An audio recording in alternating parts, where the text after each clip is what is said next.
Assalamualaikum warahmatullahi wabarakatuh. Bismillahirrahmanirrahim. Alhamdulillahi rabbil alamin. Wabihi nasta'in ala umuri dunia wa din. Wassalatu wassalamu ala ashrafi anbiya wal mursalin. Wa ala alihi wa sahbihi. Wa man sara ala nahjihi bi ihsanin ila yaumi din wa ba'd. Allahumma salli wa sallim wa barik wa an'im ala nabina Muhammadin wa ala alihi wa sahbihi ajma'in.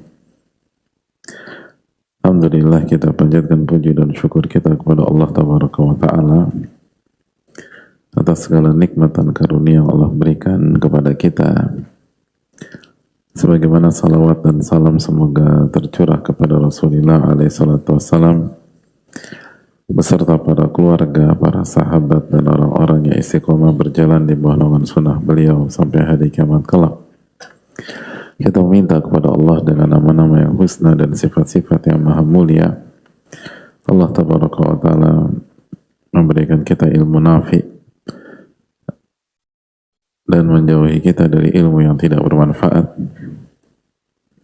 Allah Tabaraka wa Ta'ala memberikan kita kebaikan di dunia dan akhirat. Allah perbaiki urusan kita, urusan pemimpin-pemimpin kita, urusan bangsa dan masyarakat kita. Allah tolong kita dan setiap orang yang terzolimi, orang-orang yang lemah, saudara-saudara kita di Palestina dan berbagai macam tempat. Allah Tabaraka wa Ta'ala mampu atas melakukan segala sesuatu.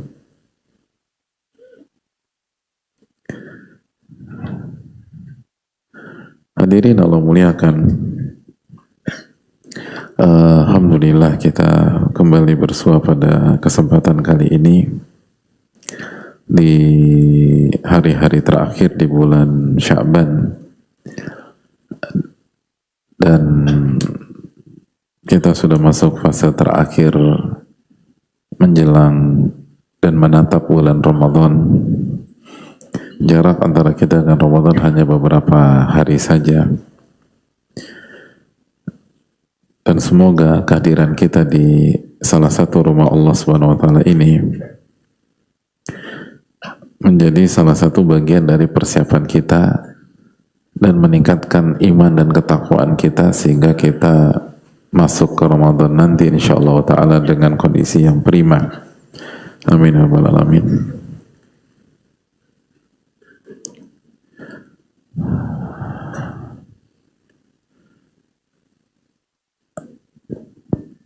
Dan semoga Allah Subhanahu wa Ta'ala memudahkan kita semua untuk mengerjakannya.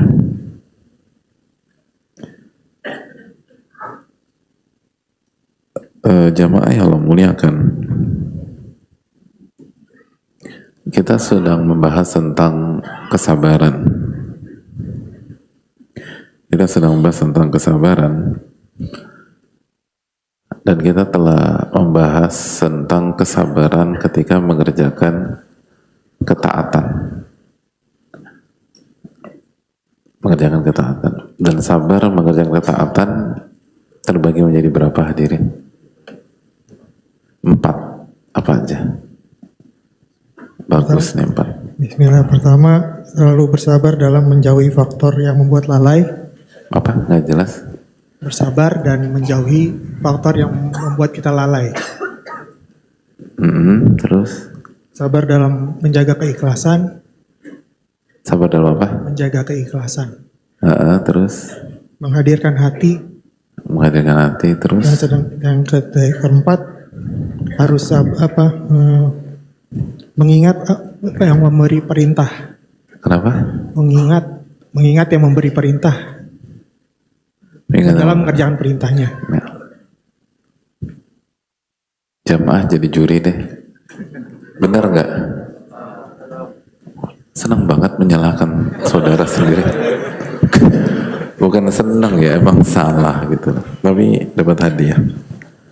Karena udah berani. Ya, kurang tepat. Yang disampaikan benar, tapi konteksnya itu kotak lain. Ada yang mau ingat sabar dalam kata-kata? Yang pakai baju hijau. Bismillah. Assalamualaikum warahmatullahi wabarakatuh. Bismillah. Waalaikumsalam warahmatullahi wabarakatuh. Bersabar sebelum melakukan ibadah, kemudian bersabar ketika melakukan ibadah atau ketaatan, kemudian bersabar setelah melakukan ibadah atau ketaatan. Itu maksudnya, saudara itu. Sabar sebelum, lalu sabar ketika sedang, dan yang ketiga sabar setelah mengerjakan ibadah. Itu hal yang harus ada di hati dan pikiran kita. Bahwa ketika kita bicara tentang ketaatan, dapat hadiah. Antum nungguin hadiah gak sih? Nungguin? Beneran? Dapat 2, karena jujur. Jujur. Agak berat loh menjawab pertanyaan tadi. Antum nungguin hadiah? Enggak lah, saya kan gak mau hadiah gitu. Insyaallah.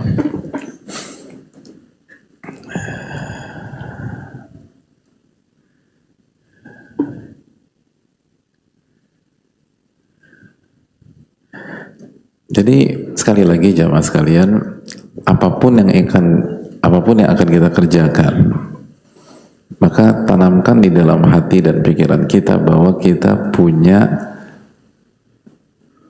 sebelum, ketika, dan setelah. Simple sih, tapi terus terang prakteknya nggak simple, gitu loh. Ini kan bukan secara maklumat, bukan ilmu yang pelik untuk dipahami, tapi pelik untuk diamalkan. Pelik untuk diamalkan. Selalu demikian. Sebelum, ketika, dan setelah. Jadi begitu setelah mengerjakan ibadah, bukan euforia, bukan langsung gue berhasil, enggak, belum. Ini masih ada PR lagi nih. Nah, apalagi ujub, pamer, dan lain sebagainya. Tapi itu belum kita bahas. Kita masih bahas 2. Tapi selalu tanamkan ke hati kita demikian. Sebelum, setelah, ketika, dan setelah. Dan ini sangat efektif untuk menutup pintu syaitan. Karena kita selalu waspada dan selalu siaga, artinya selalu aktif gitu loh. Karena sebelum, ketika, dan setelah. Sebelum, ketika, dan setelah. Adapun sebelum, siapa yang bisa sebutkan? Silakan.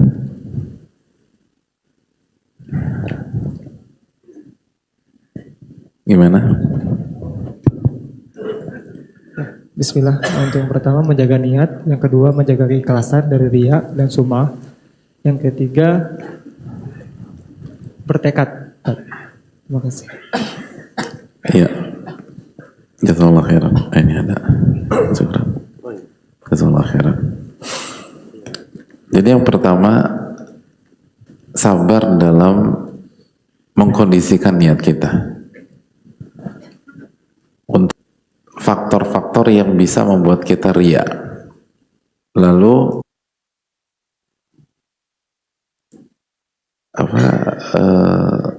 sadarilah, Ibnu Qayyim rahimahullah ta'ala mengatakan bahwa 3 poin di atas, jaga niat atau luruskan niat, lalu jauhi faktor-faktor yang membuat kita bisa riya atau sum'ah, dan membulatkan tekad, itu masuk dalam bab kesabaran. Dan sabar itu wasabru diya, sabar itu kena cahaya yang panas. Dan nama lain dari sabar itu artinya susah atau berat. Jadi berkutat dan berjuang untuk ini, seriusan. Atau bahasa lebih simpel, butuh kesabaran. karena pembahas 3 poin di atas dimasukkan ke dalam bab kesabaran. Jadi butuh kesabaran, bukan hanya sekedar iya ya gue tahu, nggak bisa, Anda gagal nanti.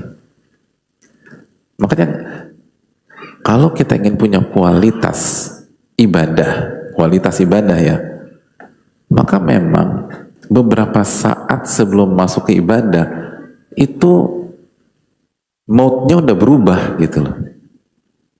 Nggak bisa kita sholat maghrib gitu ya di masjid itu cekikikan dari parkiran, terus cekikikan sambil ngobrol sama teman, lalu masuk ke saf, Allahu Akbar, masuk ke jamaah, sah selama rukun-rukunnya sempurna. Tapi apakah Anda akan dapat kualitas? Berat, karena Anda nggak sabar. Jangankan sabar, 3 poin itu Anda nggak lakukan. Hadirin udah berapa tahun hidup? Loh serius ini loh. Nggak, wah ini senior kita langsung tampil. Emang kalau kayak gini nih butuh senior. Saya mau tanya, dalam perjalanan hidup hadirin sekalian, mungkinkah meluruskan niat bisa disambi dengan cekikikan? Mungkinkah meluruskan niat bisa disambi dengan ngobrol gitu, ngobrolnya gimana?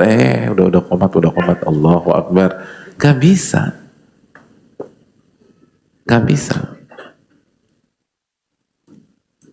Itu butuh konsentrasi.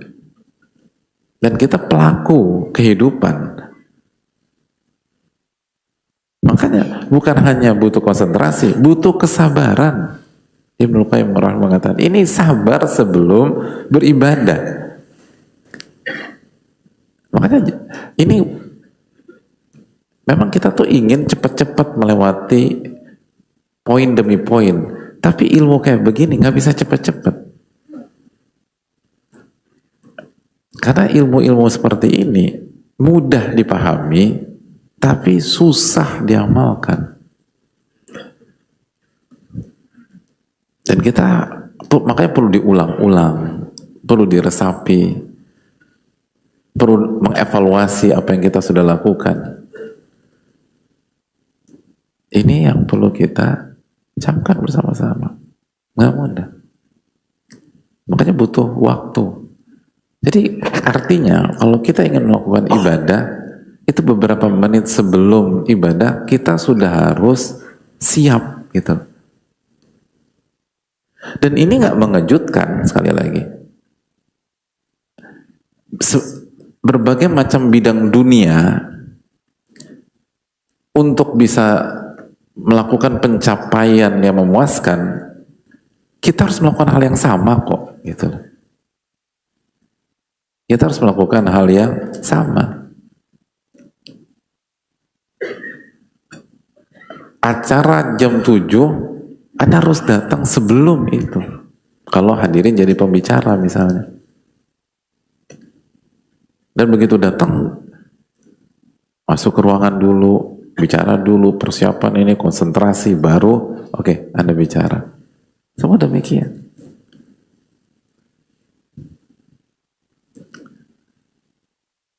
Semua demikian, gitu loh.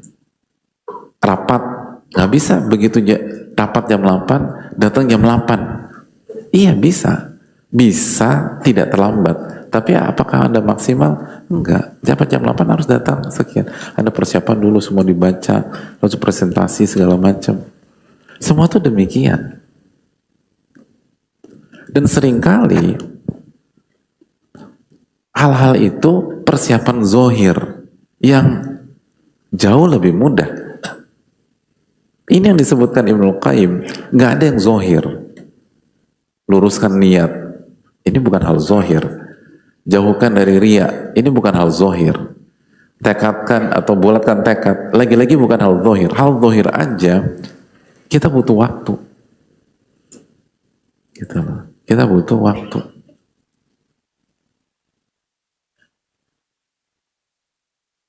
Yang ikut lomba lari maraton mulai jam 4:30, datang jam 4:30, menang apa kalah? Oke, mohon maaf, pertanyaannya salah. Sampai garis finish apa enggak? Enggak. Gitu. Dia terlambat bangun jam 4, langsung loncat dari tempat tidurnya, pergi, lalu sampai di lokasi 4:30, lari gitu loh. Nggak akan sampai, keram ini betis. Gitu loh, nggak bisa. Anda harus datang sebelumnya, terus lari segala macam gitu-gitu. Itu persiapan fisik. Nggak bisa ketika mulai Anda baru datang tuh nggak bisa. Anda nggak terlambat, tapi Anda nggak akan menang. Gitu loh. Ini hal batin semua. Ini tentang hati semua. Yang kata Nabi SAW, yang kata para ulama, summil qalbu qalban litaqallubihi. Ini organ dinamakan qalbu itu karena tidak stabil. Taqallub itu bolak-balik, bolak-balik, bolak-balik, bolak-balik, bolak-balik. Jadi untuk menstabilkannya butuh waktu. Butuh waktu. Nah, ini pelajaran bagi kita semua, dan marilah kita evaluasi, termasuk yang berbicara. Kita seringkali gagal khusyuk. Itu sudah terlihat tanda-tanda kegagalan bahkan sebelum takbiratul ihram. Kenapa? Karena kita nggak punya waktu untuk ini. Jangankan sabar, punya waktu aja enggak. Jangankan sabar, nyoba aja belum. Kenapa? Karena itu tadi, kita lalai, kita suka mepet-mepet, dan lain-lain. Nah, marilah dengan kita belajar materi ini, kita memperbaiki kualitas ibadah kita. Hadirin, kita bicara sholat misalnya.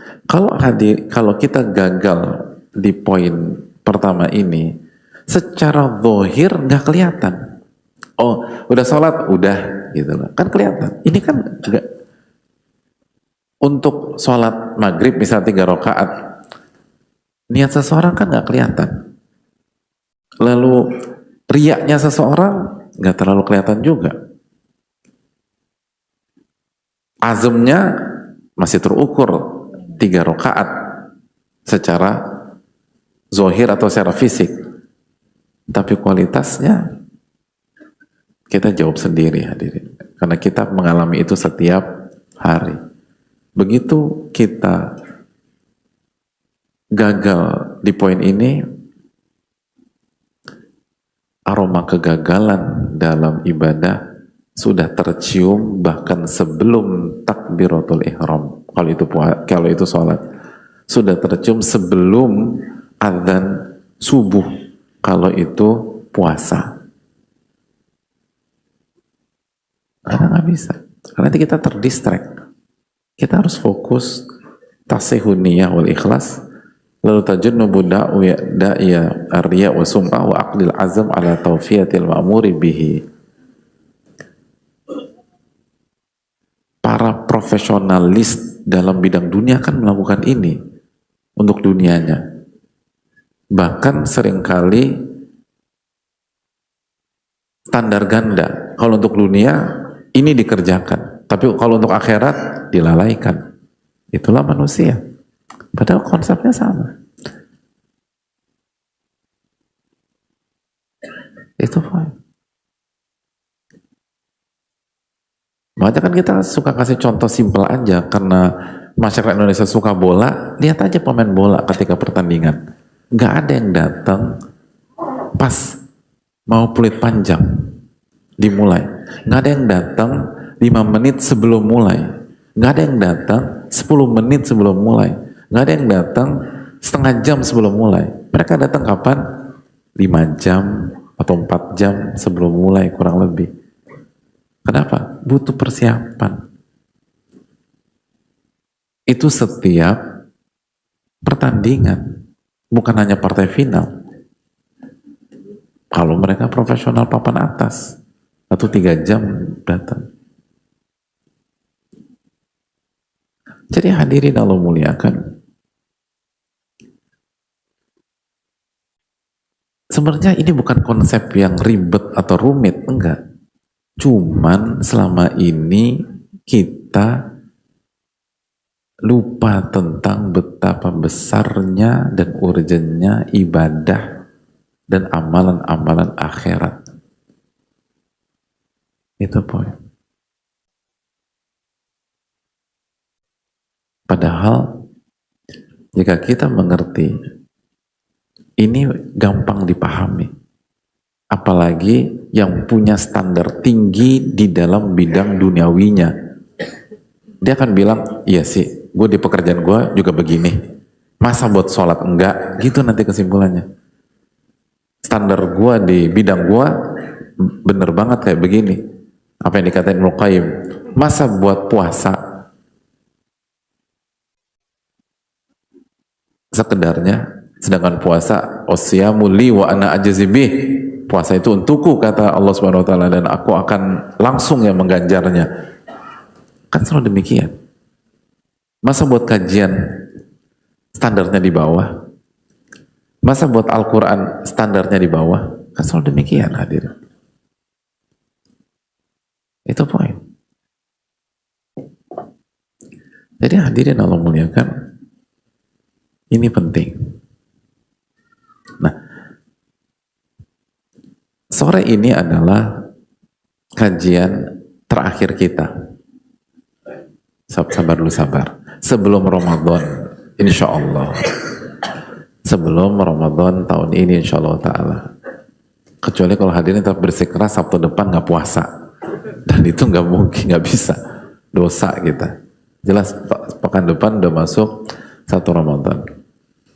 Maka agar ilmu ini bermanfaat, kita harus menerapkannya untuk Ramadan, gitu loh. Dan kita punya malam hari ini, besok, lalu Senin, Selasa, Rabu atau Kamis ya, itu poin. Rabu puasa atau Kamis, jadi Ahad, Senin, Selasa, 3 hari, 4 tentatif. Artinya kita nggak punya waktu lagi. Kalau kita mau bertahan 30 atau 29 hari alias 1 bulan. 1 bulan loh ini. Gitu. Untuk musim ibadah berdurasi 1 bulan, menjalankan poin ini selama 3 hari itu udah mepet. 1 bulan. 28 atau 29 atau 30 hari. Mepet lah. Gitu tadi. Sangat mepet. Kalau kita mau hasil yang prima.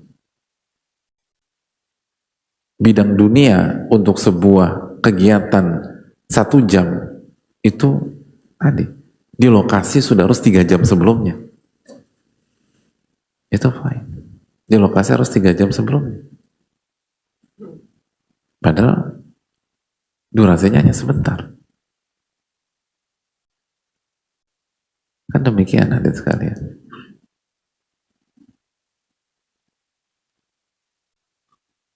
Jadi seringkali dalam urusan dunia itu durasi kegiatannya jauh lebih singkat daripada persiapan. Dan selalu mayoritas tuh hidup tuh begitu. Ujian Eptanas dulu. Era Eptanas ya. Ingat nggak? Beda. Respon hadirin menentukan generasi kita. Gitu ya. Karena namanya berubah-ubah terus gitu loh. Iya. Ujiannya berapa jam sih? Sekian. Tapi kita persiapan 1 tahun persiapan. Semua demikian. Nah, dalam konteks ini kita nggak bicara persiapan Ramadan secara umum. Kita bahas poin kita. Qabla syuru', sebelum masuk Ramadan. Apa yang harus kita persiapkan? Tadi, yang pertama tashihun niyah. Tashihun niyah. Itu penting. Artinya apa? Harus ada momen sebelum benar-benar masuk satu Ramadan, kita dudukkan hati kita. Harus ada. Kita bicara dengan hati kita. Saya ini puasa, kenapa? Apakah saya puasa karena yang lain puasa? Lo kenapa puasa bro? Ya orang rumah gue puasa, masa gue sendiri nggak puasa? Terjadi apa enggak? Masih terjadi di masyarakat seperti itu.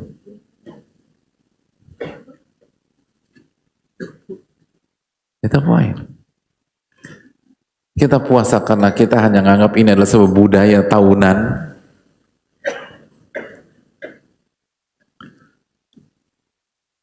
Kita puasa karena nggak enak gitu loh. Habis bos gue puasa, gue mau bareng bos gue. Atau kita puasa karena Allah Tabaraka wa Ta'ala. Kita puasa karena cinta kepada Allah Tabaraka wa Ta'ala. Kita puasa karena ta'zim, mengagungkan Allah Subhanahu wa Ta'ala dan mengagungkan syiar yang Allah tetapkan sebagai syiar, yaitu Ramadan.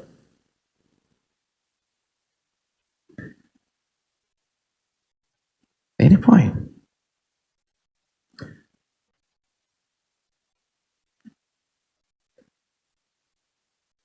Apa yang kita inginkan di Ramadan? Harus ada waktu untuk itu hadir. Kalau kita ingin puasa kita berkualitas dan lebih baik daripada Ramadan tahun lalu atau Ramadan 2 tahun lalu dan seterusnya. Kita butuh waktu. Ya. Lalu berkholwat dengan Allah. Lalu muhasabah Ramadan tahun lalu, 2 tahun lalu, 3 tahun lalu atau yang sebelumnya.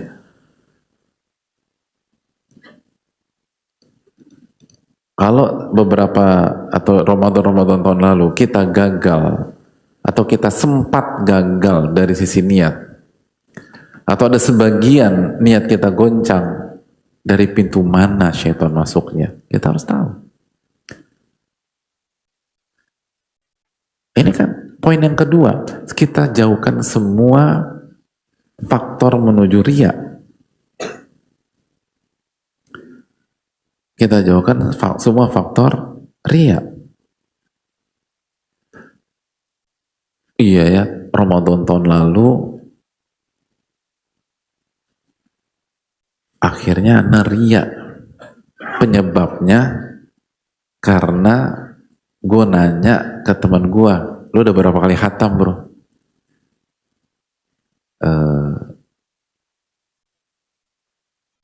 Dua, gitu loh. Sama dong kayak gue 12 gitu. Akhirnya, nah awalnya nggak ada rasa ke sana, tapi kenapa akhirnya jatuh ke sana? Karena gue nanya sama dia, harusnya gue diem, gue mingkem. Nah catet tuh, mingkem di Ramadan kali ini. Jangan nanya-nanya, udah berapa kali hatam, karena terus terang deh, nanya orang lain udah khatam berapa kali atau kepoin orang, itu pintu masuk. Nah, banyak yang ngangguk di sini. Gitu. Bukan berarti riya, tapi berjuang dari pintu itu agar nggak riya, itu maksudnya. Gitu. Makanya kita bicara agak teknis sedikit ya, kan kita belajar bareng-bareng. Itu tutup gitu loh. Terus evaluasi lagi, tahun-tahun lalu tuh kecolongannya di mana ya gitu loh. Oh, ngepoin taraweh temen, gitu loh. Ngepoin taraweh temen. Dari siang udah nanya, lo rencana taraweh di mana? Gitu loh. Lalu besoknya nanya lagi, tadi malam jadi taraweh di situ? Enggak, gue nggak bisa. Oh ya, gitu. Udah gue bilang ikut gue. Tadi malam gue taraweh 2 juz, gitu. Lo sih dunia terus, gitu. Nah, gitu. Jadi udah ria, double ngejatuhin orang, gitu loh. Jadi hadirin Allah muliakan, maka Ramadan tahun ini tutup itu semua. Jangan nanya, udah. Sadar gak sih ada banyak pintu-pintu ini tuh pola, bukan kira tiba-tiba dapat ide gitu. Seringkali pola. Cuman kita nggak pernah punya waktu untuk mengaudit Ramadan yang lalu menjadikan ini bahan bakar Ramadan tahun ini. Ramadan tahun ini harus beda. Karena kita udah belajar. Fungsinya kita belajar ini apa, Dok? Ini kan bukan materi yang disampaikan lalu nanti diujiankan lalu dapat 100 lalu dapat ijazah. Bukan itu kan. Kita kan ingin jadi orang baik. Kita ingin jadi orang bertakwa. Kita ingin ibadah kita diterima oleh Allah. Kita ingin ibadah kita berkualitas. Ini poin. Evaluasi semua. Semua faktor menuju ria tutup. Gitu lah.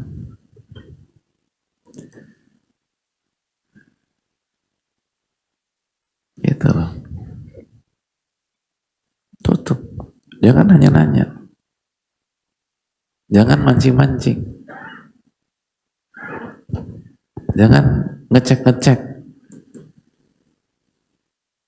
Semua ditutup. Oh, Ramadan yang lalu niat goyah gara-gara gua share amal gua di grup WA lah atau sosial media lah dan satunya. Akhirnya goncang. Awalnya untuk menginspirasi, tapi nggak tahan juga baca komen. Komennya pujian semua, goncang gitu. Jadi itu tadi semua yang berkaitan yang mengarahkan kita pada ria tutup. Kita punya rekam jejak kita sendiri kok, gitu. Yang membuat kita bisa jadi nggak ketergantungan sama pihak lain asal kita mau jujur ngelihat ke belakang. Karena Ramadan bukan pengalaman pertama, gitu. Siapa di sini Ramadan ini pengalaman pertamanya? Enggak kan? Kecuali yang masuk Islam kemarin, ini pengalaman pertama. Tapi ini kan udah expert semua, gitu loh. Ngadepin Ramadan kan bukan 1-2 tahun. Ada yang 20 tahun, ada yang 30 tahun, 40 tahun. Ini kan udah ngerti lah kita nih kekurangan di mana, kelemahan di mana, suka kepancing di mana. Tapi yang jadi masalah kita nggak punya waktu untuk duduk sejenak dengan diri kita, berkhalwat sama Allah, lalu mulai sebelum nutup gini doa dulu sama Allah Subhanahu Wa Taala, minta petunjuk.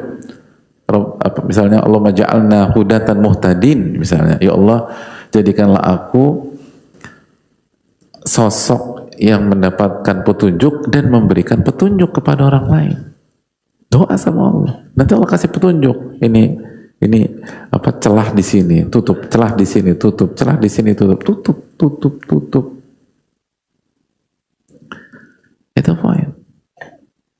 Ini real, kita hanya punya waktu 3 hari saja. Lalu kita masuk ke Ramadan, kalau kita nggak melakukan perubahan, maka Ramadan kita arahnya akan sama kayak Ramadan tahun-tahun lalu. Kalaupun Ramadan tahun lalu bagus, bisa jadi Ramadan ini nggak bagus. Tapi dan kita kan nggak hanya ingin bagus, kita ingin kualitas kita bertambah. Tahun lalu kita belum bahas bab ini, sekarang udah masuk bab ini, harus beda dong. Masa sama juga? Kalau sama juga, buat apa kita belajar? Jadi harus beda. Harus beda. Dan setiap kita punya PR masing-masing dalam masalah niat. Setiap kita punya PR masing-masing dalam masalah meluruskan keikhlasan. Setiap kita punya celah masing-masing untuk diserang agar kita riya dan sum'ah. Itu poin.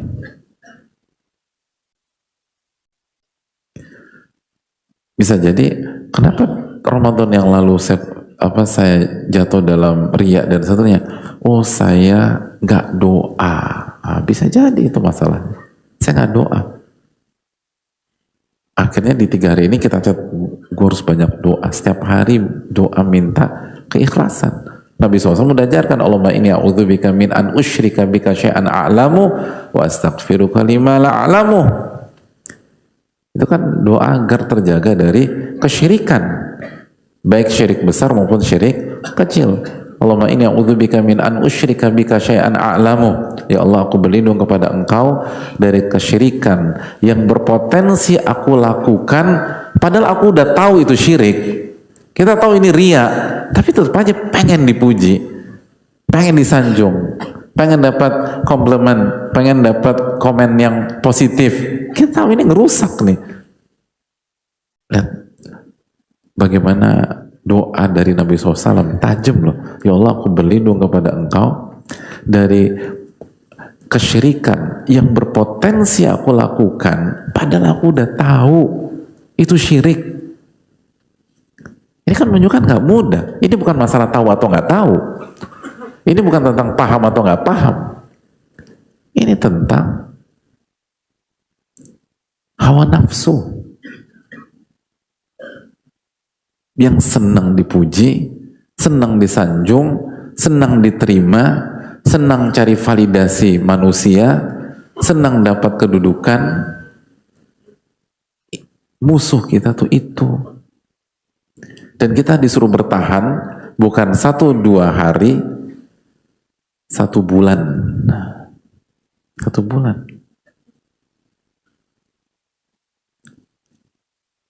Pokoknya terapkan.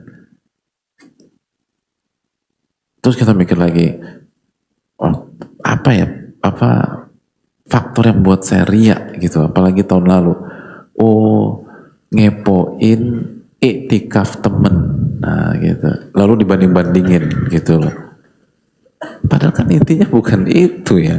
Inti iktikaf itu berkholwat sama Allah, bukan banding-bandingin gitu loh. Lo iktikaf di mana waktu tahun lalu? Gue di sini. Berapa juz qiyamnya? Setengah juz. 3 bro, 3 gitu loh. Di tempat lo 3, iya. Gue kesana udah tutup. Udah tutup. Padahal belum. Dan cuman bilang 3-nya doang. Ngantuknya dia nggak diceritain. Ketiduran pada saat sujudnya nggak diceritain. Padahal tadi malam ketika sujud terakhir nggak bangun-bangun dia, gitu. Dibangunin sama jamaah sebelah ketika sudah salam, gitu. Itu nggak diceritain. Yang diceritain cuma 3 juz doang. Gimana rasanya bro? Nggak bisa diungkapkan kan kata-kata. Ya karena tidur. Gimana mau ngungkapin? Mau dia tidur. Ini penyakit ini loh. Kan kita seringkali itu. Padahal khusyuk juga enggak. Kita lagi bicara diri kita ya, bukan bicara orang. Biar kita enak. Oh, berarti awal pintu masuk ini adalah ketika saya ngebanding-bandingin atau ngepoin tempat atau masjid tempat iktikaf. Tahun ini nggak ada cerita nanya-nanya, udah fokus gitu. Itu penting banget jamaah sekalian. Ini real. Semua tolong diaudit.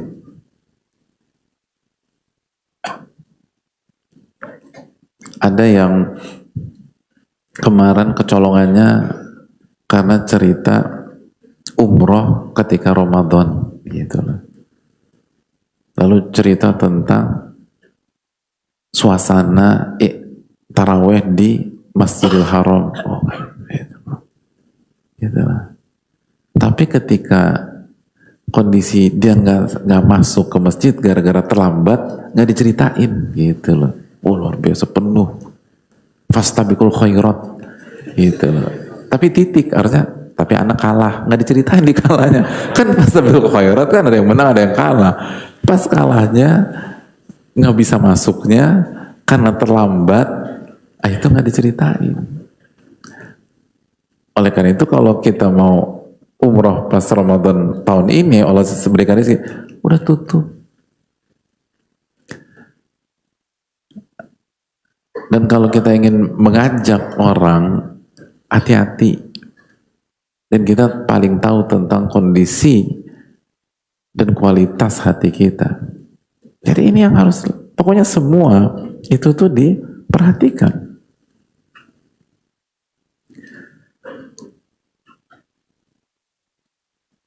Itu hal yang sangat penting ya Mas kalau memuliakan.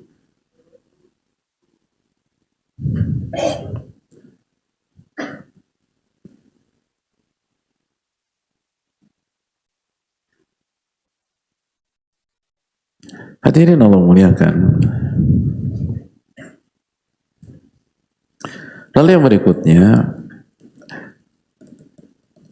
azm gitu lah. Atau tekad.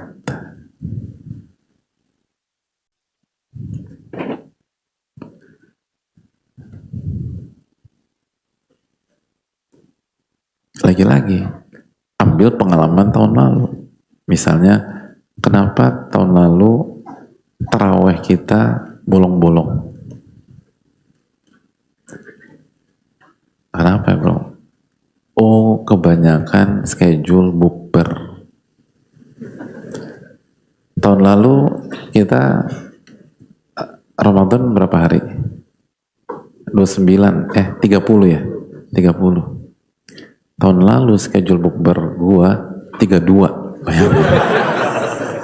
Padahal 30, 32. Artinya itu masih dicoret 2 gitu. Saking padatnya. Terus kebablasan ngobrol. Maka sekarang diatur. Dan kalaupun datang bukber udah wanti-wanti. Isya selesai. Atau Isya harus break sholat lalu sholat tarawih gitu. Kalau di restoran tanya masjid dekat sini mana gitu. Adzan Isya gue mau sholat dulu mau tarawih dulu, karena kan biasanya makan tuh udah sampai 10 menit sebelum Isya udah selesai, ngobrolnya yang lama gitu. Apalagi bukber sama teman-teman kuliah gitu kan, lama itu kan, itu ceritanya panjang kali lebar.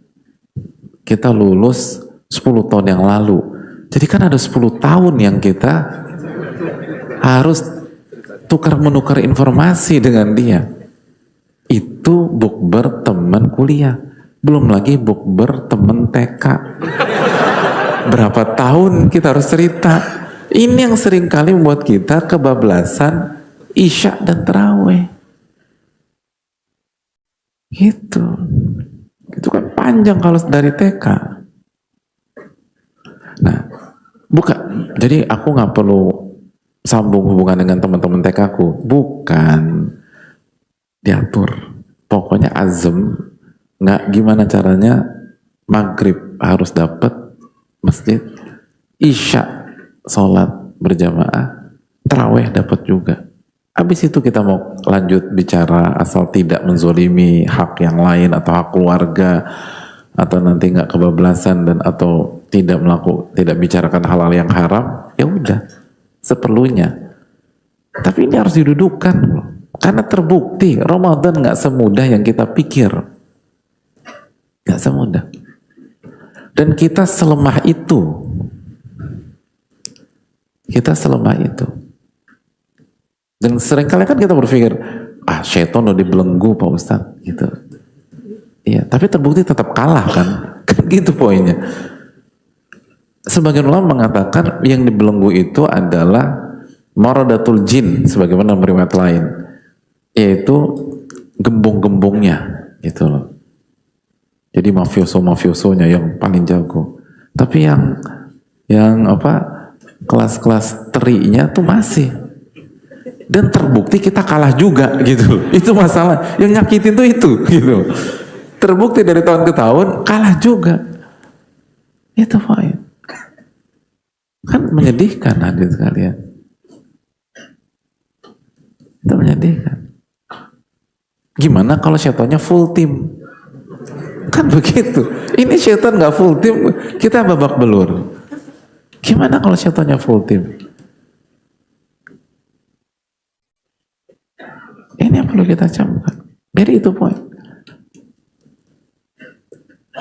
Misalnya Real Madrid gitu, ini bukan tim A-nya, ini tim C, tim D. Kalah juga 4-0. Kan kita mikir ya, kalau ini full tim tuh nasib gue gimana gitu loh. Sebagian ulama mengatakan semua dibelenggu kecuali Qorin. Itu lebih, inilah ya Qorin. Qorin tuh yang ada di sisi kita. Tapi Allah Ta'ala alam, terlepas dari itu semua, yang jelas mereka tidak full tim di Ramadan. Dan terbukti juga kita tetap kalah. Gitu. Tapi kan kalah terhormat. Gak ada kalah terhormat sama syaitan. Gak ada kalah terhormat melawan syaitan itu loh. Gak ada. Jadi jangan bawa kalah terhormat. Ini yang perlu kita camkan hadirin. Jadi terbukti kita gagal ini, nanti gagal itu. Bahkan ada sebagian sampai pada titik gagal berpuasa full. Iya. Kan harus temenin pihak lain lunch misalnya, harus ini, nggak ada uzur. Kalau karena dia safar nggak ada isu. Nah ini harus benar-benar nggak bisa.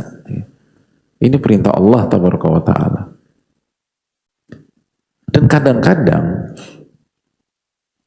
setelah orang itu batalkan, nyesel kenapa gue gak tegas, karena pada akhirnya seringkali ini semua tentang ketegasan. Lalu karena hati terlalu terpaut pada dunia sehingga takut dunia itu lepas ketika pihak lain tuh kecewa, padahal dunia ini milik Allah. Dan Allah Ar-Razzaq. Dan Allah hanya minta kita puasa 1 bulan kok dari 12 bulan. Masa ditabrak juga? Dengan alasan, nanti kalau dia tersinggung gimana? Nggak jadi deal, segala macam. Yang megang rezeki kita itu Allah Tabaraka wa Ta'ala Ar-Razzaq. Wa fis sama'i rizqukum wa ma tu'adun. Dan di atas langitlah rizki kalian dan apa yang dijanjikan untuk kalian. Nah ini yang harus diinikan. Oh ternyata kemarin batal tuh karena kita kurang tekad, kurang tegas mengatakan mohon maaf saya puasa. Semua demikian.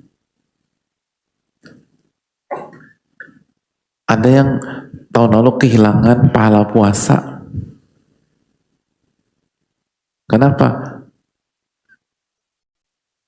Kebablasan dengan sosial medianya.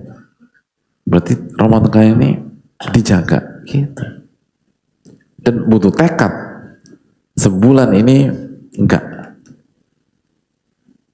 Sebulan ini enggak boleh terpancing. Dan kalau berhasil, ini dijadikan pola untuk pasca Ramadan. Bismillah. Selalu berpikir demikian. Sekali lagi, sadar gak sih? Awal dari kegagalan demi kegagalan dari Ramadan ke tahun lalu, Ramadan sebelumnya diawali dari kita tidak punya waktu sebelum Ramadan untuk mendudukan masalah ini. Gak punya waktu, udah selewat aja.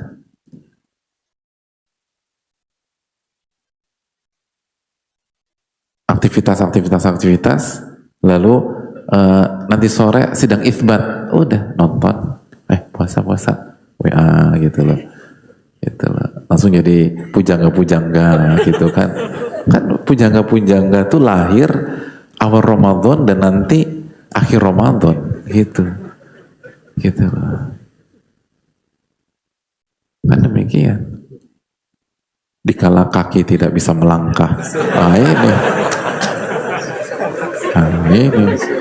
Ini kan perlu didudukkan nih. Kenapa kakinya nggak bisa ngelangkah? Bahaya ini.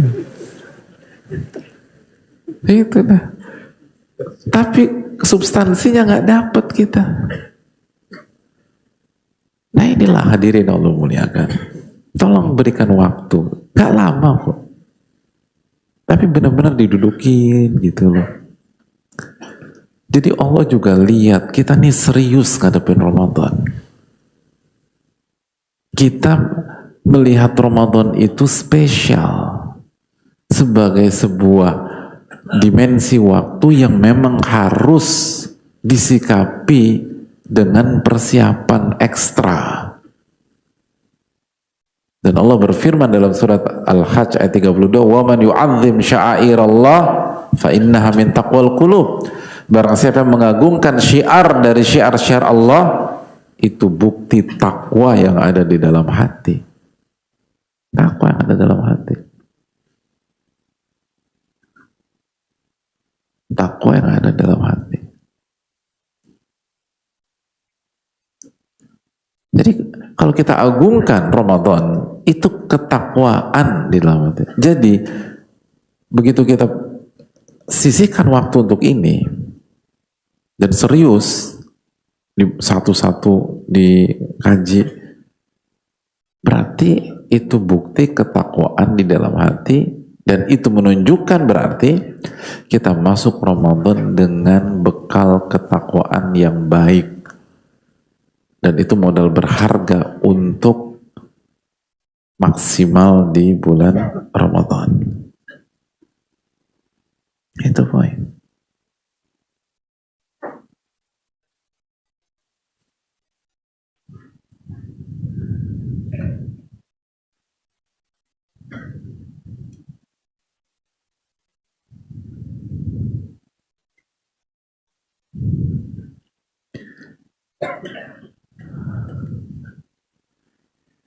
Jadi hadirin Allah muliakan.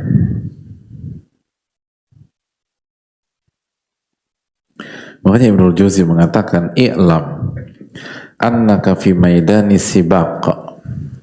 Ketahuilah Anda itu berada di medan pertandingan dan perlombaan. Fastabiqul khairat. Dunia tuh kompetisi, hadir. Dunia itu kompetisi. Itu dunia. Sibak, kompetisi. Dunia itu kompetisi.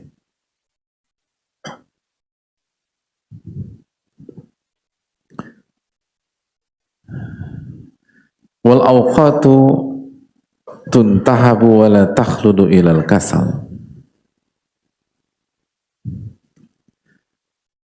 Jadi setelah para ulama mengatakan bahwa kalian tuh harus tahu bahwa dunia itu adalah tempatnya kompetisi.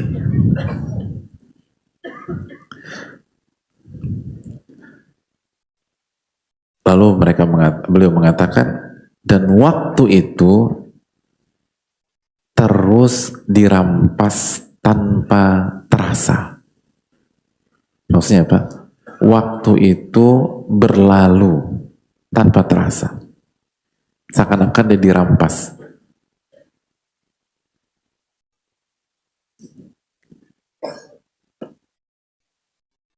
Wala takhlut ila kasal. Maka janganlah Anda bersandar pada kemalasan.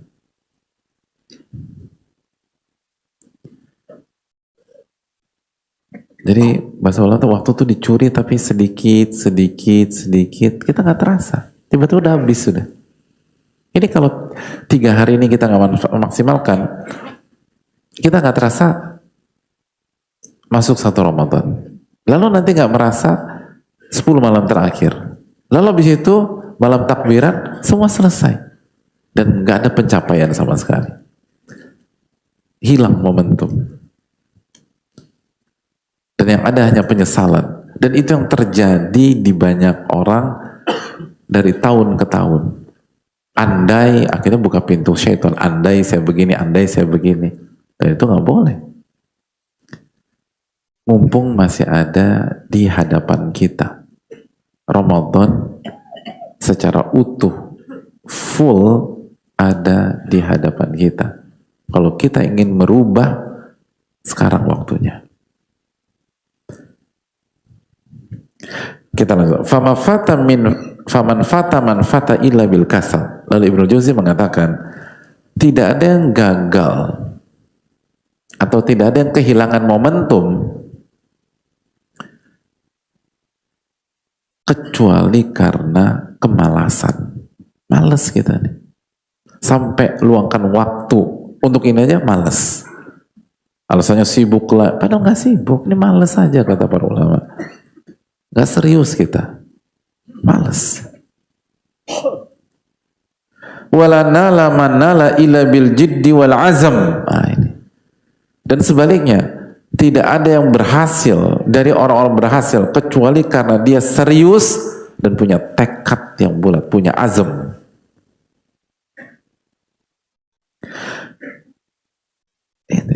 Ini kalau kita berhasil mengumpulkan azam atau tekad kita di 3 hari ini untuk Ramadan, sunnatullahnya berhasil insya Allah. Ini kata para ulama. Kalau kita berhasil 3 hari ini membulatkan tekad puasa bukan hanya full, tapi puasa yang menjaga kualitas, maka insya Allah kita berhasil. Kalau kita punya tekad untuk misalnya 2 kali khatam, 3 kali khatam, 5 kali khatam, 2 kali ini, kita punya tekad itu 3 hari ini, insya Allah berhasil. Kita punya tekad untuk umroh Ramadan tahun ini, insya Allah berhasil. Dan kita maksimalkan umroh tersebut. Kita punya tekad untuk iktikaf, insya Allah berhasil. Atau kita punya tekad untuk cari Lailatul Qadar full, terlepas iktikaf atau tidak. Enggak semua orang bisa iktikaf. Tapi saya bertekad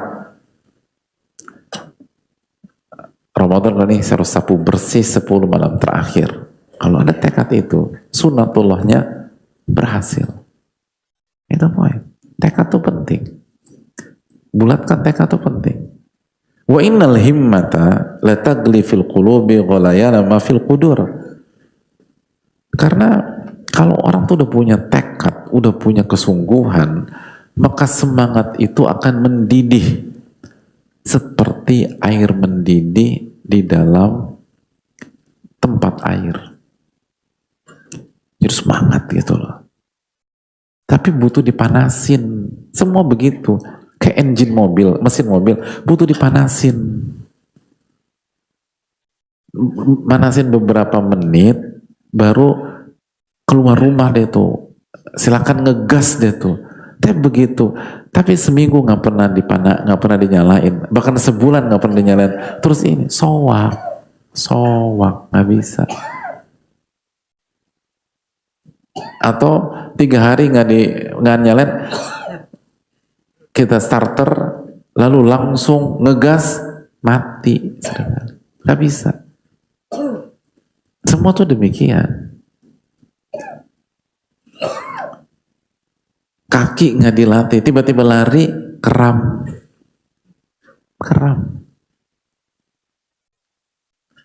Itu kram. Nggak bisa. Semua tuh demikian. Kalau 3 hari ini kita tanamkan tekad, kita himpun energi, kita minta pertolongan kepada Allah, minta petunjuk dan taufik dari Allah Subhanahu wa taala. Lalu kita bakar semangat kita, maka semangat kita akan mendidih sebagaimana air mendidih. Begitu masuk hari pertama, terus bagus hadirin. Semua tuh demikian. Semua demikian. Jangan sampai kita bertentangan dengan sunnatullah. Semua demikian. Itu poin. Jadi hadirin Allah, kan itu yang dijelaskan oleh para ulama.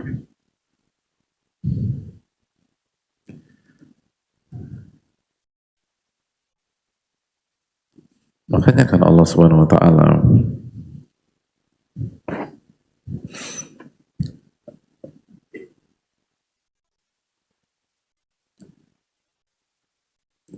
menyatakan kepada Nabi Yahya dalam surat Maryam ayat 12, ya Yahya khudil kitaba biquwwah,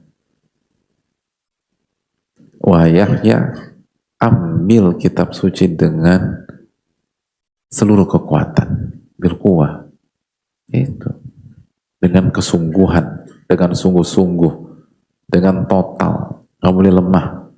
Khudil kitaba biquwwah, itu poin.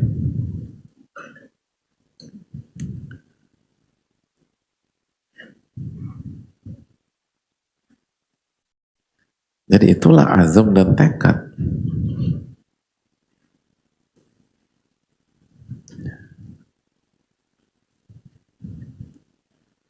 Itu azam dan tekad yang harus kita teladani. Itu Nabi alaihissalam, Nabi Yahya, itu aja disuruh kalau ngerjain totalitas, himpun tekad, jangan setengah-setengah. Padahal manusia terbaik, di antara yang terbaik.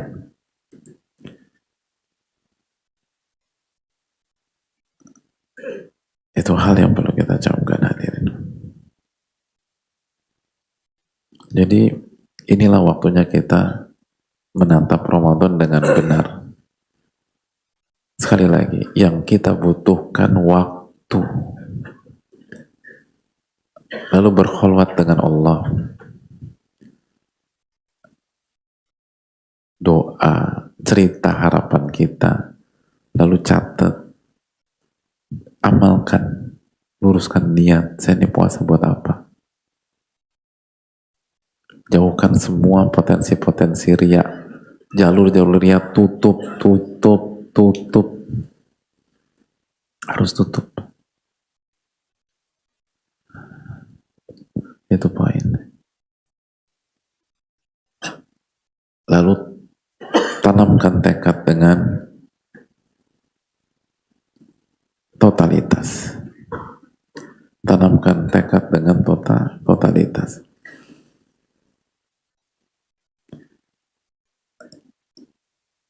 Hadirin Allah muliakan.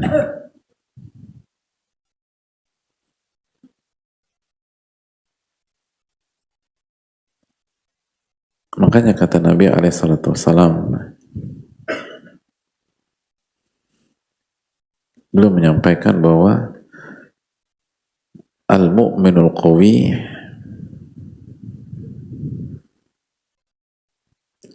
khairun wa ahabbu ilallah minal mu'minid da'if wa fi kullin khair. Mukmin yang kuat itu lebih baik dan lebih dicintai oleh Allah dibanding mukmin yang lemah.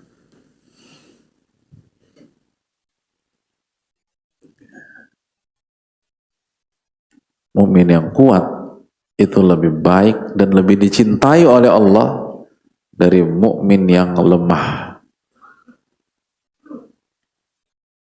Walaupun dalam keduanya ada kebaikan, kata Nabi SAW. Nah, kita sering salah kaprah dalam membaca ini. Sebagian orang berpikir ini hanya tentang fisik. Ini hanya tentang fisik.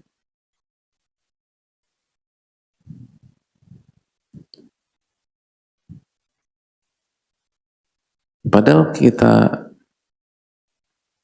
nggak boleh lupa ketika Nabi SAW sakit di akhir hayat beliau dan lemah seperti itu, tetap beliau lebih baik daripada seluruh dari kita yang sehat-sehat. Kan itu tadi. Lu lagi sakit di akhir hayat beliau, sampai-sampai beliau nggak bisa ke masjid, padahal masjid hanya sebelahan. Kondisi beliau seperti itu, tetap berada di posisi ranking pertama dari semua manusia. Jadi apa yang dimaksud dengan kuat di sini? Ibnul Jauzi rahimahullah mengatakan bahwa al-isyara bil quwwa huna ila al-azm wal hazm wal ihtiyat la ila quwwatil badan. Penyebutan kekuatan dalam hadis ini adalah maknanya itu azam dan hazm.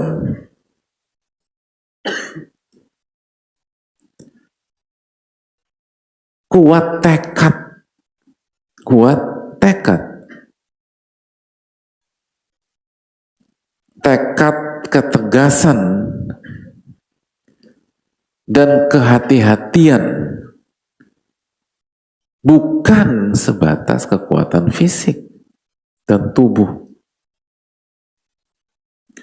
Jadi kekuatan di sini adalah kekuatan batin, kemantapan niat, keteguhan sikap, dan kewaspadaan, bukan sekedar tenaga jasmani.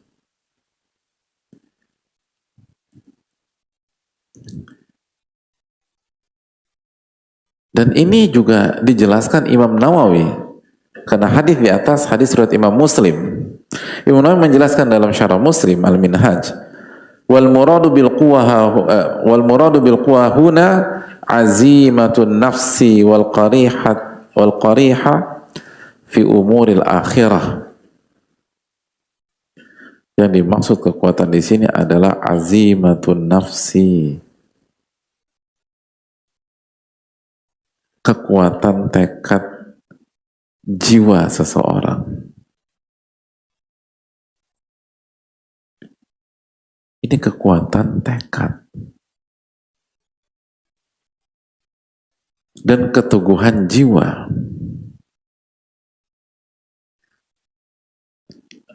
dan kejernihan dalam berpikir dalam perkara-perkara akhirat.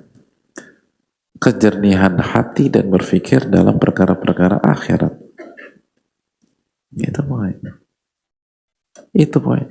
Jadi ini tentang keteguhan, tentang mentalitas,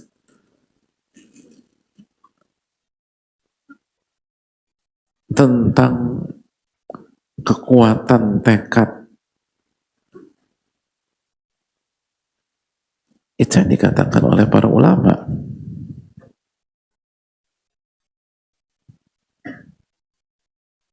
Artinya, kalau kita bisa punya tekad sebelum masuk Ramadan yang insya Allah jatuh di hari Rabu atau Kamis nanti, maka kita masuk Ramadan dalam kondisi dicintai oleh Allah Tabaraka wa Ta'ala. Dan itu modal yang sangat besar untuk bisa berhasil di Ramadan tahun ini. Karena Allah mencintai orang-orang yang punya tekad, punya kemantapan, punya tekad sapu bersih di Ramadan, punya tekad naik kelas di Ramadan tahun ini, punya tekad Ramadan puasa tahun ini bukan hanya puasa tidak makan dan tidak minum, tapi puasa dari hal-hal yang haram. sebagaimana dikatakan oleh Nabi kita SAW.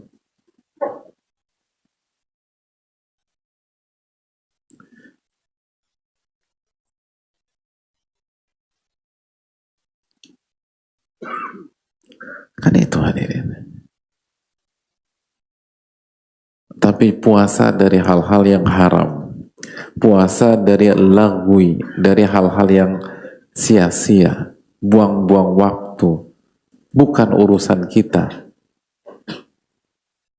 dari rafath, dari hal-hal yang buruk, keji, dan tidak elok.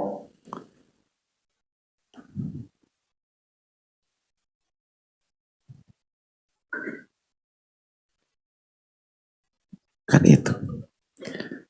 Gimana Ramadan tahun ini kita sapu bersih 3 derajat puasa.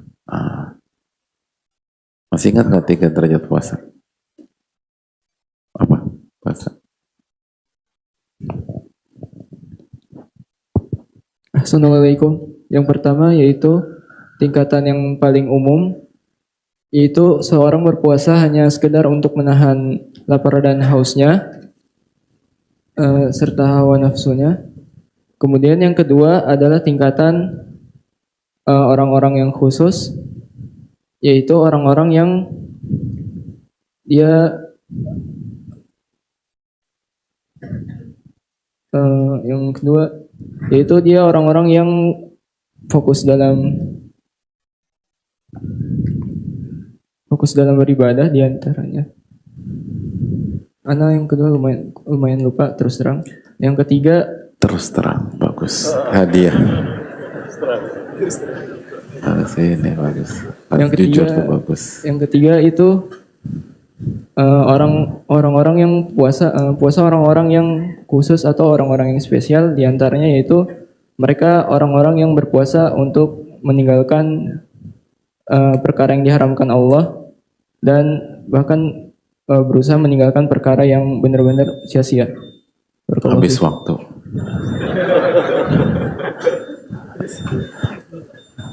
Ya, jazakallahu khair, makasih. Ini sudah kita bahas. Keterangannya siapa? Masih ingat nggak? Di antaranya yang ada. Di antaranya keterangan di dalam kitab Mukhtasar Minhajul Qasidin bahwa puasa umum, yaitu puasa menahan lapar, dahaga, dan hubungan. Lalu puasa khusus, puasa pandangan, lisan, tangan, kaki, pendengaran, penglihatan dari dosa.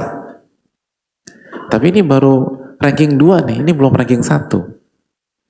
Jadi puasa dari menjaga pandangan, menjaga penglihatan, menjaga lisan, ini belum menempatkan hadirin di ranking pertama.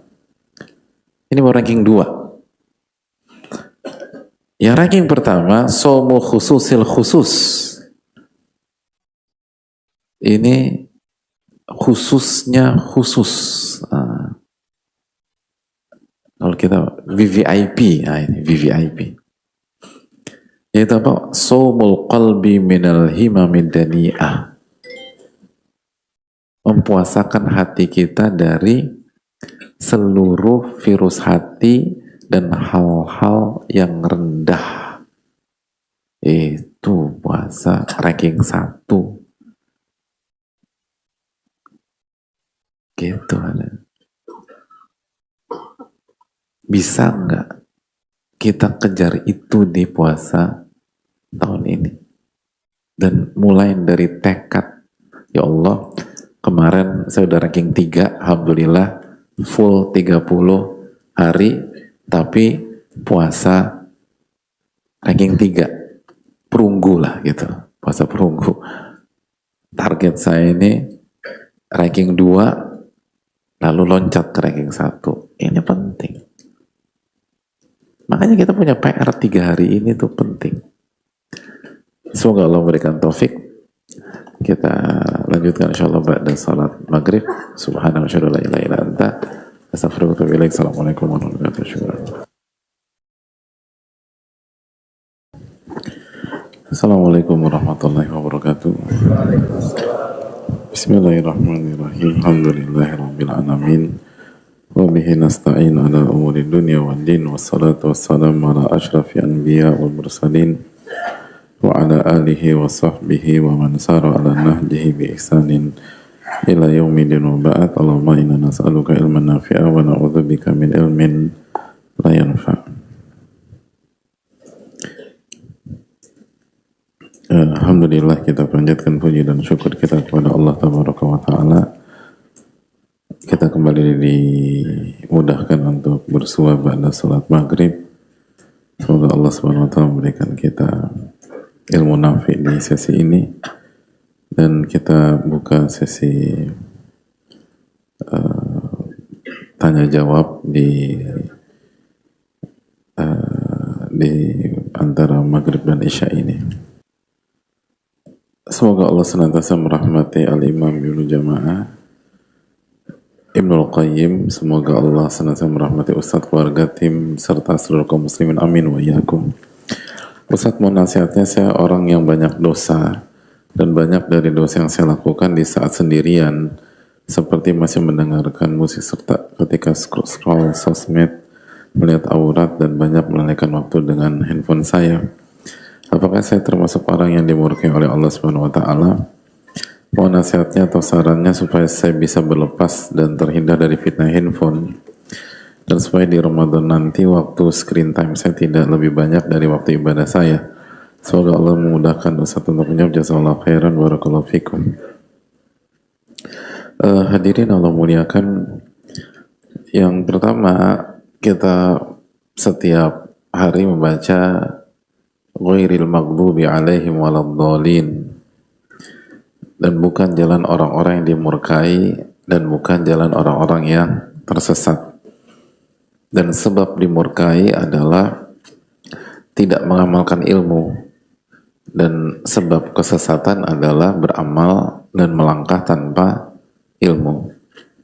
Itu poin, dan itu dua inti kehancuran dan dua penyebab utama masuk neraka kan itu. Tahu nggak diamalin, atau melakukan hal yang kita tidak tahu dan akhirnya kita tersesat. Jadi itu poin pertama. Poin yang kedua, jadi sehingga kalau ketika kita udah tahu tetap kita jalankan, dikhawatirkan kita masuk ke bab ghairil maghdubi alaihim atau al-maghdubi alaihim. Maka segera beristighfar dan taubat kepada Allah Tabaraka wa Ta'ala. Adapun pertanyaan yang kedua, memang ini PR kita secara umum, dan susah banget benar-benar. Maka banyak-banyak minta pertolongan kepada Allah Subhanahu wa Ta'ala. Dan dari awal tuh zikir pagi itu jangan sampai lewat, dan zikir petang jangan sampai lewat. Karena itu kuncian. Itu kuncian dari kelalaian. Karena kita tahu bersama-sama ketika screen time kita lama, itu karena kelalaian kita. Dan berbicara kelalaian, Allah berfirman di dalam surat Al-A'raf ayat 205, "Wala takun minal ghafilin." Janganlah Anda termasuk orang-orang yang lalai. Dan ini wala takun minal ghafilin adalah penutupan dari surat Al-A'raf ayat 205.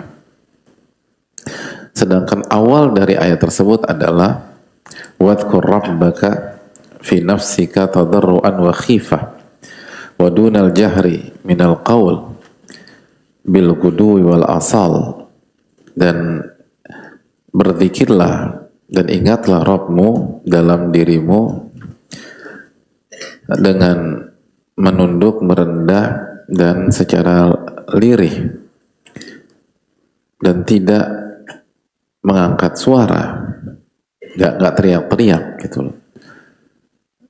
Bil ghudwi wal asal, di waktu pagi dan di waktu petang. Wala takun minal ghafilin, dan janganlah Anda termasuk orang-orang yang lalai. Jadi sebelum Allah Subhanahu wa taala larang kita jangan jadi orang lalai, Allah perintahkan kita untuk berzikir pagi dan petang. Jadi zikir pagi petang ini antitesanya kelalaian. Kalau kita ingin tidak lalai di sebuah hari, jaga zikir pagi petang dan jangan sampai lalai. Jangan sampai lalai.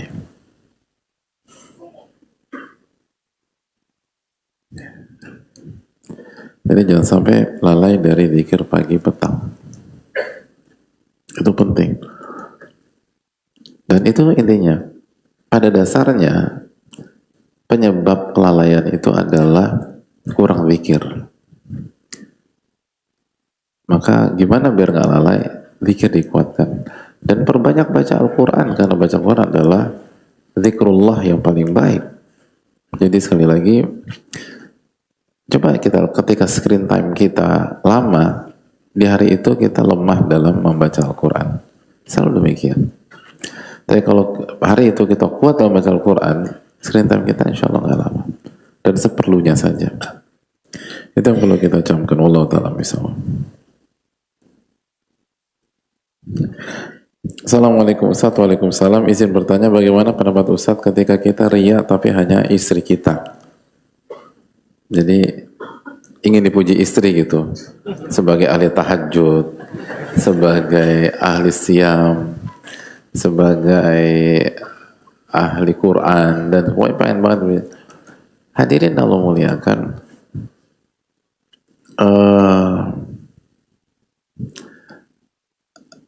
kalau kita lihat dalil-dalil tentang riya, misalnya man ra'a yura'illahu bih, barang siapa yang riya Allah akan bongkar kasusnya di akhirat, lalu dan lain-lain. Maka dengan siapanya nggak disebutkan dan nggak ada pengecualian, dan itu menunjukkan keumuman dan kemutlakan. Jadi mau sama istri, mau sama anak, mau segala macam, tetap nggak bisa gitu. Jangan berharap dipuji istri, sebagaimana jangan berharap dipuji suami, dan itu membuat kita lemah.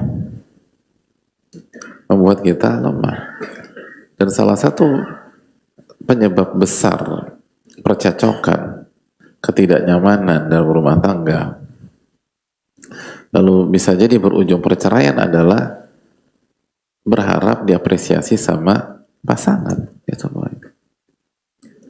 dan lupa fokus menjalankan kewajiban sebagai suami atau istri karena Allah Tabaraka wa Ta'ala.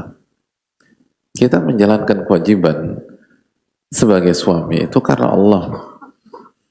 Itu kewajiban sebagai suami, apalagi benar-benar ibadah mahdhah seperti sholat, seperti puasa, seperti zikir dan seterusnya. Itu bukan tentang dipuji atau tidak dipuji sama manusia termasuk istri, tapi kita lakukan inna sholati wa nusuki wa mahyaya wa mamati lillahi rabbil alamin. Sesungguhnya sholatku, ibadahku, sesembelihanku, haji umrahku, hidupku dan matiku, semuanya aku persembahkan untuk Allah.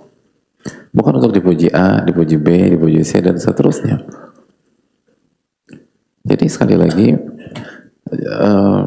ini secara keumuman dan kemutlakan masuk ke dalam riya. Dan yang kedua, ini kerapuhan dalam rumah tangga. Karena begitu kita berharap dipuji istri atau dipuji suami, maka kita siap-siap kecewa ketika tidak dipuji. Dan jujur, selama berumah tangga, lebih sering mana hadirin? Kita puji pasangan kita atau kita lupa puji pasangan kita? Jujur. Yang aku cuma 7 orang. Yang lain bukan nggak ngaku Pak Ustadz, tapi emang aku belum nikah. Kayaknya saya nggak pernah muji deh gitu. Jadi bukan lebih banyak mana gitu. Enggak ya, tapi Dan saya rasa itu juga yang dijawab oleh para istri di belakang, gitu loh. Jadi kalau ini yang terjadi dan itu fakta dan harapan kita dipuji oleh pasangan, ya nggak heran ribut terus, nggak heran berantem terus.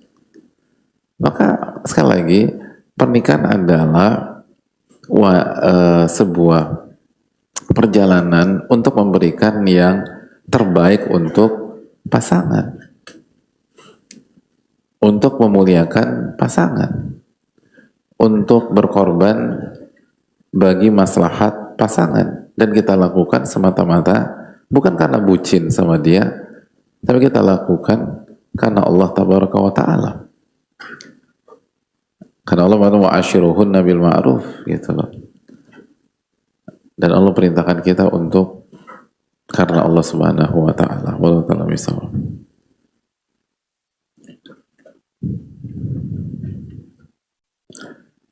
Assalamualaikum, Ustaz, izin bertanya, saya salah satu warga kota hujan. Jakarta juga hujan sekarang, ya. Sering banget. Ada hal yang ingin saya tanyakan terkait kondisi keimanan saya. Dalam satu keadaan ketika hujan turun, saya sedang berada di rumah dan di dalam kamar. Saya merasa mudah untuk bersyukur. Ya enak lah ya, hujan-hujan dalam kamar, tidur. Suasana dingin, selimutan, sebelum itu teh panas, pisang goreng, ya jelas.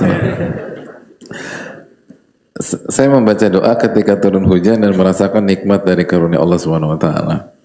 Namun dalam kondisi yang berbeda ketika saya sedang di luar rumah atau mengendarai motor, seringkali saya justru merasa tidak bersyukur. Bahkan terkadang muncul ucapan yang mencela hujan yang akan turun. Pertanyaan, bagaimana kondisi tauhid saya dalam pandangan Ustadz? Berat ini loh. Kita suruh hukumi tauhid seseorang. Apakah sikap kurang sabar dan kurang bersyukur seperti ini berpengaruh terhadap keimanan saya? Lalu apa yang seharusnya saya lakukan agar bisa menjaga sikap ridho, sabar dan syukur dalam setiap keadaan? Barakallahu fiik. Hadirin Allah muliakan, disinilah pentingnya kita melatih diri kita untuk menjadi orang besar. Orang besar bukan dengan banyak makan, bukan. Tapi maksudnya berpikir besar, gitu. Berpikir besar, berjiwa besar. Dan melihat sesuatu itu dari dua angle, dua point of view. Pertama secara makro dan secara mikro, spektrum yang kecil dan spektrum yang besar, gitu loh.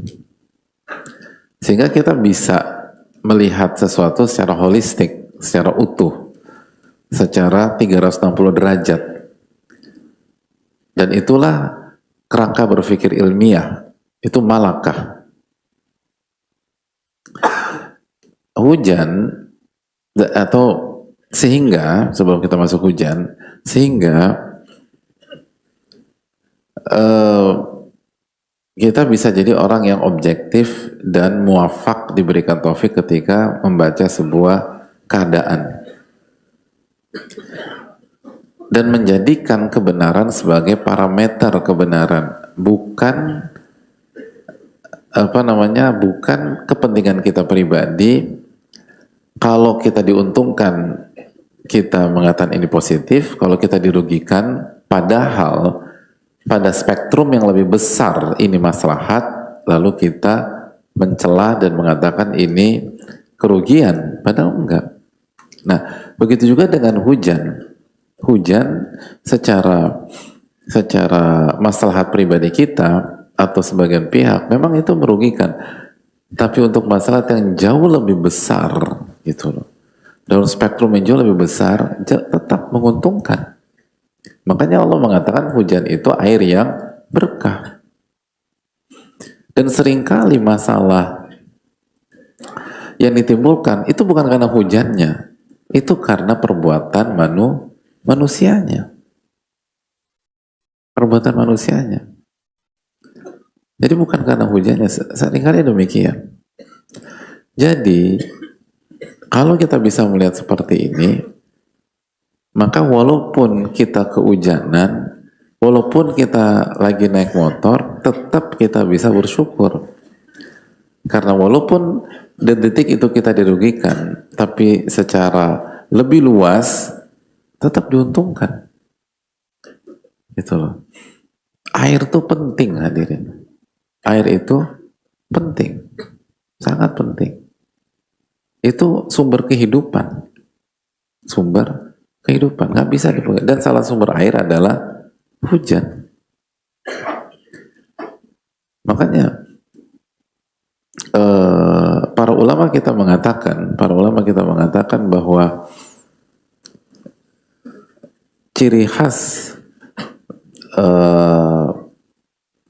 kota-kota besar di dunia, dan bukan hanya kota besar sebenarnya, tapi kota secara umum adalah adanya air dan sungai. Itu coba Anda lihat kota-kota besar, pasti dipilih kenapa? Karena ada air dan aliran air. Itu cara berpikir ilmiah,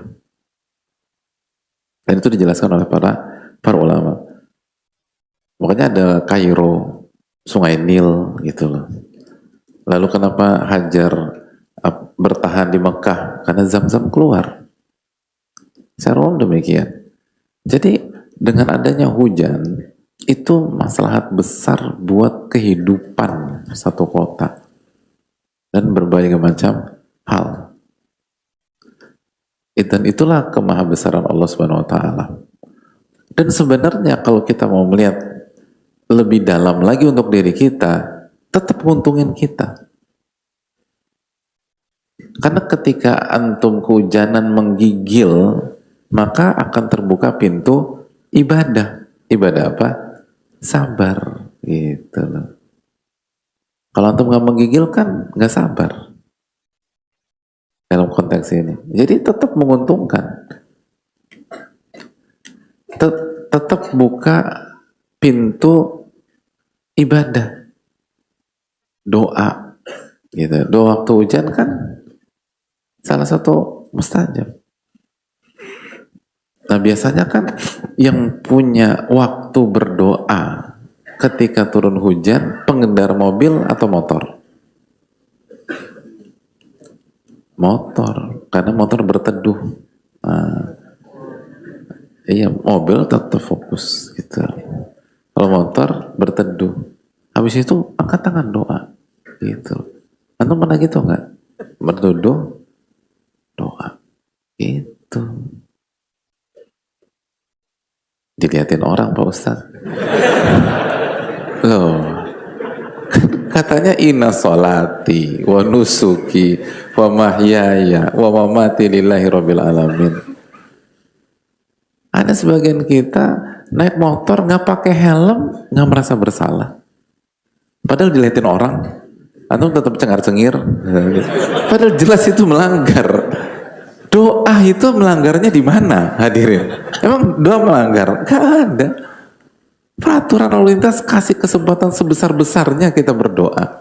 Baik emang deh. Tapi kita nggak berdoa. Sebagian kita naik motor nggak bawa SIM, nggak merasa bersalah. Tetap aja senyum-senyum, gitu loh. Gitu loh. Melanggar lampu merah, tenang-tenang aja. Gitu loh. Lampu merah berhenti setelah polis lain tuh tenang. Gitu loh. Aman-aman aja. Bukan aman-aman, bagi dia tuh nggak aman. Baru ketika diberhentiin polisi, baru. Kenapa kadang lampu merah? Nggak ngeliat lampu merah? Ya lihat Pak. Saya nggak lihat Bapak masalahnya. Gitu. Kan begitu masalah. Lampu merah sih saya masih nggak buta warna. Cuma masalah saya nggak ngeliat Bapak. Itu tenang-tenang aja kasih argumentasi demikian. Padahal kita udah ngaji. Kan nggak boleh bilang begitu. Kan harusnya ada muraqabatullah. doa malu dilihatin. Padahal kan waktu kita ngeliat lampu merah diliatin, bukan diliatin, disumpahin, bayangin. Tapi kita nggak denger aja. Emang yang lawan arah itu ridho gitu, adik kita ngelanggar lampu merah main jalan aja gitu? Enggak. Bisa jadi bukan diliatin, disumpahin kadang-kadang tuh. Dan sekali lagi kan kita udah bilang, disumpahin di jalanan tuh ngeri hadirin, ngeri lah. Tapi kalau hadirin doa kan nggak ada yang nyumpahin, udah. Padahal dianggap orang aneh, ya itu masalahnya Pak Ustadz itu. Loh, tenang aja, orang aneh itu kan gak negatif. Jadi melipir doa sama Allah, gitu. Jadi carilah keberkahan. Bahkan kan doa di saat manusia lalai lebih kuat ijabahnya. Udah hujan, manusia lalai, itu semakin membuat doa kita semakin powerful. Itu tadi. Jadi sekali lagi hadirin Allah muliakan, sampai untuk kita pribadi pun menguntungkan. Kalaupun ada mudarat, maslahatnya jauh lebih besar daripada mudaratnya. Masalahnya jauh lebih besar. Itu yang harus kita tanamkan bersama-sama. Dan kita biasakan melihat sesuatu lagi-lagi bukan dari subjektivitas kita. Walaupun ketika kita dirugikan, tapi maslahat untuk umat atau maslahat untuk masyarakat, kaidah fikih mengatakan apa? Al-maslahatul ammah muqaddamah 'alal maslahatil khassah. Maslahat umum lebih didahulukan daripada maslahat pribadi atau yang lebih khusus. Itu poin. Dan hujan untuk maslahat ammah itu jauh lebih besar. Dan jangan lupa doa Allahumma shayyiban nafi'ah, gitu. Allahumma shayyiban nafi'ah, ya Allah berikanlah hujan yang bermanfaat dan baik. Wallahu ta'ala alam. Tapi pada pertanyaan, Assalamualaikum warahmatullahi wabarakatuh. Waalaikumsalam warahmatullahi wabarakatuh. Semoga Allah merahmati Ibnul Qayyim, Ustadz, dan seluruh kaum muslimin. Amin wa iyyakum. Apabila ada anggota keluarga yang meninggal dan memiliki hutang puasa, apakah kita wajib mengqadhakan atas namanya? Terima kasih, jazakallahu khairan. Hadirin Allah muliakan, perlu diperinci. Yang pertama, apabila ada yang meninggal dan dia masih punya hutang puasa wajib seperti nazar atau kafarah atau puasa Ramadan, dan dia punya kesempatan untuk membayarnya, tapi dia meninggal dalam kondisi belum sempat membayar. Dia mau bayar tapi belum terbayar. Misalnya itu tadi, orang kemarin sakit di Ramadan tahun lalu, misalnya 5 hari, dia baru bayar 3, lalu meninggal. Dan kita tahu kan boleh ditunda nggak sampai Sya'ban? Boleh kan gitu ya. Kan deadline-nya sampai Sya'ban. Dia tunda terus dia meninggal. Maka wallahu ta'ala bisawab, terjadi pembicaraan para ulama, dan yang dikuatkan oleh sebagian ulama seperti Imam Nawawi rahimahullah, Syekh bin Baz, Syekh bin Utsaimin, lalu juga ini qaulul qadim dari mazhab Syafi'i, bahwa walinya berpuasa untuk dirinya, dan kalau tidak dilakukan maka memberikan makan kepada seorang orang miskin untuk setiap 1 hari hutang puasa tersebut. Sebagai mereka atau para ulama memberikan dalil surah hadis Bukhari Muslim ya. Hadis Bukhari Muslim, man mata wa alaihi siyam shama anhu waliyuhu. Barang siapa yang meninggal dan dia punya hutang puasa, maka hendaknya walinya membayarkan hutang puasa itu dengan berpuasa atas namanya atau untuk membayar hutangnya. Jelas ini hadirin. Lalu kasus berikutnya, apabila ada orang meninggal punya hutang puasa wajib dan dia tidak mampu untuk membayarnya karena uzur syar'i, nggak mau bayar karena ada uzur syar'i sampai meninggal, maka Allah Ta'ala bisawab 4 imam madhab Hanafiyah, Malikiyah, Syafi'iyah dan Hanabila mengatakan tidak ada tidak dibebankan apapun dan tidak memberikan makan kepada fakir miskin atau satu orang miskin untuk satu hari. Jadi tidak ada itu. Kenapa? Karena ini hak Allah Subhanahu wa taala dan meninggal sebelum dia mampu mengerjakan. Maka saqata ila ghairi badal, maka digugurkan tanpa harus dibadalkan. Digugurkan tanpa harus dibatalkan. Wallahu ta'ala misal. Bisa dipahami dua kasus ini? Ya, Allah ta'ala.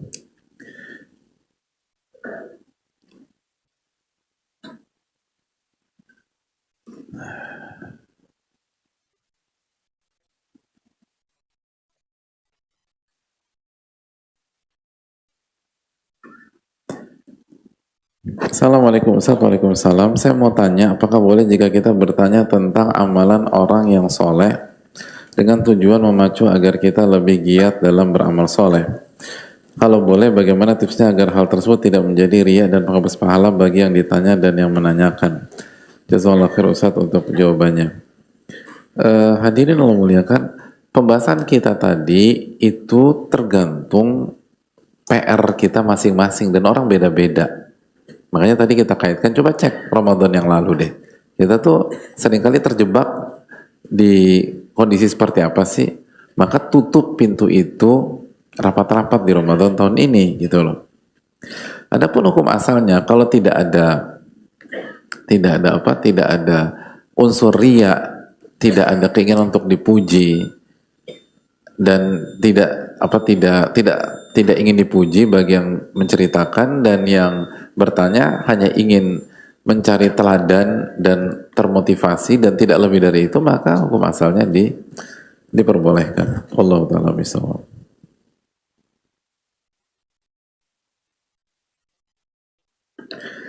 Assalamualaikum warahmatullahi wabarakatuh. Waalaikumsalam warahmatullahi wabarakatuh. Semoga Allah selalu merahmati, memberkahi serta memudahkan urusan Ustadz, tim dan seluruh jamaah yang hadir. Amin ya rabbal alamin.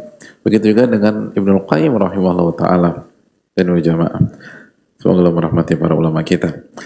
Tadi Ustadz selalu menyampaikan bahwa kita harus menutup pintu-pintu riya. Namun Ustadz, jika kita misalnya bercerita tentang pengalaman kita jika ditanya apakah itu termasuk riya.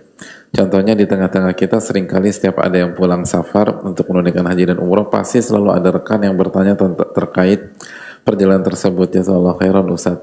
Wa yakum.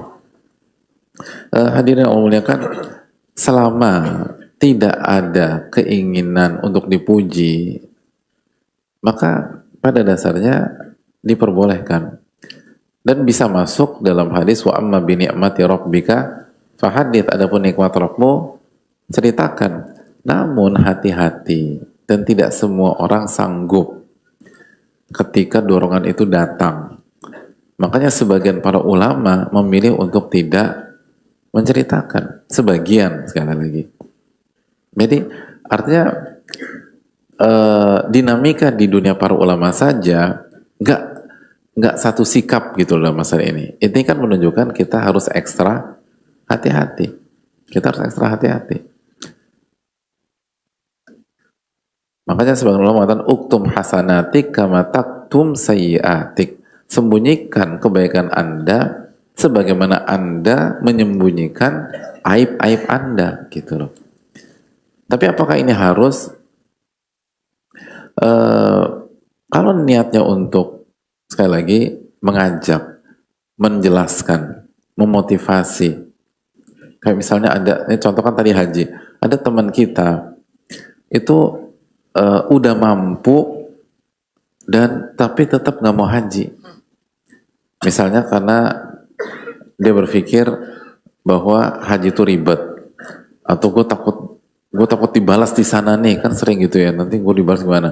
Lalu kita kemarin haji menjelaskan nggak ada susah, nggak susah kok, dan jangan, gue juga banyak dosa, tapi di sana Allah jamu, karena kita tamu Allah kasih kebaikan ini, kebaikan itu, akhirnya dia termotivasi untuk bisa haji, maka itu insya Allah nggak masalah ya, bahkan dapat pahala. Tapi lagi-lagi hati-hati dengan niat kita, hati-hati dengan niat kita, karena itu samar. Makanya doa dulu sebelum bicara gitu, atau istikharah dulu kalau ingin ini aman nggak ya buat hati saya, istikharah, karena ini penting. Dan nanti kita akan bahas lebih lanjut di sabar setelah beramal. Ada pembahasan ini, dan ini penting banget ketika kita bahas tentang sabar setelah beramal. Allah Ta'ala bisawab. Assalamualaikum warahmatullahi wabarakatuh. Waalaikumsalam warahmatullahi wabarakatuh. Semoga Allah merahmati Ibnu Jamaah, Ibnu Al-Qayyim, para ulama, amin ya rabbal alamin, Ustadz beserta keluarga, tim, seluruh jamaah dan seluruh kaum muslimin, amin ya rabbal alamin. Semoga Allah mudahkan kita memasuki Ramadan dengan niat yang lurus, hati yang bersih, dan bisa beribadah dengan berkualitas. Amin ya rabbal alamin. Ustadz, mau nasihatnya, salah satu PR saya di bulan Ramadan itu adalah ngantuk sehabis Isya. Jadi tarawihnya nggak full energi. Mau nasihatnya Ustadz, jazakallahu khairan, barakallahu fikum. Gimana nih hadirin ngantuk? Kayaknya mewakili nih ya, makanya hadirin nggak berani berkomentar apapun. Ya ini kayak gue banget nih. Yang pertama gini loh hadirin, yang pertama banyak ini diamalin dulu ini. Materi kita sore ini itu tolong diamalin. Kita harus punya azam sehingga semangat kita mendidih gitu loh. Itu ngebantu. Dan nanti Allah tolong kita. Terus yang kedua, banyak minta tolong sama Allah. Yang ketiga, jaga diri dari maksiat di pagi atau siang harinya.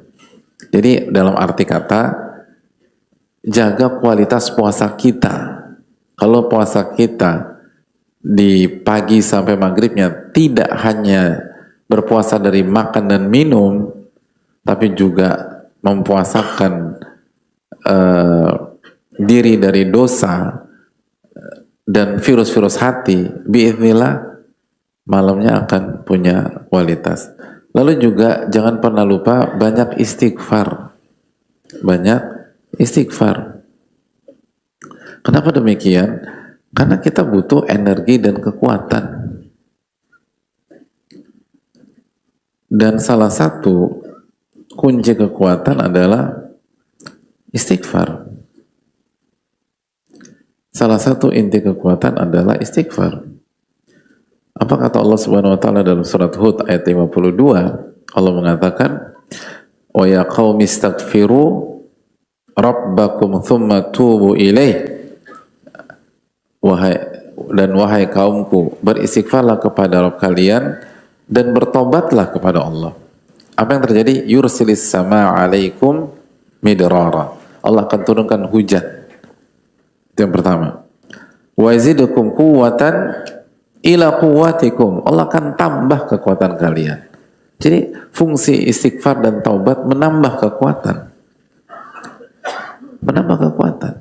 Jadi banyak istighfar. Yang ketiga, yang berikutnya hadirin sekalian, kurangi urusan dunia yang bisa dikurangi. Itu penting. Karena itu salah satu inti dari Ramadan, khususnya 10 hari terakhir. Emang harus dikurangin gitu loh. Harus dilambatkan kecepatan duniawi kita. Itu penting. Jadi bukan nggak gue bisa, bukan demikian. Emang harus dikurangin. Dan itulah yang dilakukan Nabi SAW. Tapi kan perang Badar di Ramadan. Perang Badar kan bukan duniawi hadirin. Itu kan pembahasannya tahu, kurangin urusan duniawi kita. Karena itu salah satu makna dari Ramadan, khususnya 10 hari terakhir. turunin. Sehingga kita nggak terlalu capek. Begitu nggak terlalu capek, taraweh tuh jadi punya kekuatan. Lalu berikutnya, korbankan hal duniawi kita demi waktu dan energi, gitu loh. Korbankan. Misalnya, korbankan uang. Kalau kita bisa pulang pergi naik taksi, yang selama kita naik motor, coba naik taksi. Atau naik angkutan apalah yang lebih mahal tapi lebih nyaman dan tidak memeras energi kita sebagaimana normal. Itu penting. Gitu. Kadang-kadang kita ngirit-ngirit gitu, akhirnya atau misalnya jangan pulang di rush hour. Asal tidak menelantarkan hak lain ya, gitu loh. Kan Ramadan tuh biasanya begitu pulang kerja lembur itu tumpah ruah ke jalan karena semua ngejar bukber atau buka di rumah, gitu loh.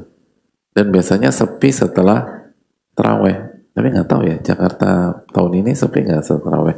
Tapi intinya biasanya begitulah tahun-tahun lalu. Tapi bisa jadi udah pulang jam kerja, yang lain pada bermacet-macet ria, kita istirahat aja dulu, baca Quran waktuin, terus sholat maghrib di masjid kantor, buka puasa, isya, taraweh, baru pulang. Gitu loh. Ini bukan sunnah loh ya, jangan salah. Ini sunnah. Enggak. Ini strategi teknis dan setiap orang beda-beda.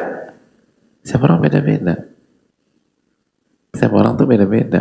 Dan ada orang-orang yang kayak gitu tuh ada. Gitu. Ada orang yang benar-benar biasanya naik motor capek segala, kan naik motor kan lebih cepet sih, tapi kan capeknya kan seringkali berkali-kali lipat. Akhirnya dia pilih naik taksi, bawa bantal, tidur di jok belakang, gitu loh. Sampai rumah agak freshan, enak taraweh. Itu contoh-contoh aja yang mungkin menginspirasi atau apa. Tapi intinya yang paling mahal di Ramadan itu adalah waktu dan momentum, energi. Uang itu kalau bisa dikorbankan, dan kalau kita keluarkan uang lebih dalam rangka agar bisa lebih maksimal beribadah, al-wasail laha ahkamul maqasid, kata para ulama. Sarana itu dihukumi tujuan. Jadi keluarin uang lebih, pahala. Dan uang lebih itu pahala besar. Atau ada orang, dia kenapa milih naik taksi dan dia parkirkan motornya dulu 1 bulan agar sepanjang perjalanan bisa baca Quran pakai mushaf, gitu loh. Tapi ini nggak berlaku untuk semua orang, gitu loh. Kan misalnya antum hafal Quran 30 juz, nggak perlu pakai mushaf dong. Naik motor baca Al-Baqarah, Al-Imran, nah bisa juga. Makanya nggak harus begitu, gitu loh. Antum nggak harus ngikutin. Antum yang hafal 30 juz bisa langsung baca sambil naik motor misalnya. Tapi kan nggak semua orang kayak antum yang hafal 30 juz. Kadang-kadang orang tuh untuk itu harus pakai mushaf. Kalau dia naik motor nggak bisa. Padahal 30 menit, 40 menit lumayan. Akhirnya dia pilih naik taksi. Atau dia naik umum yang lain. Yang naik busway lah atau KRL yang lebih mungkin lebih ekonomis motor atau lebih cepat motor, tapi waktu untuk ibadahnya lebih maksimal di situ. Jadi Ramadan tuh jangan pakai kacamata kuda gitu loh. Ini tuh beda. Bahkan sebagian ulama kan cuti. Bahkan cutinya ada di Sya'ban. Ya kita belum bisa kayak gitulah. Kalau ngotot SP3 kita kan gitu, kan repot. Masa cuti 2 bulan kan repot. Jadi apa yang bisa kita lakukan karena ini Ramadan. 1 hari itu selalu bernilai.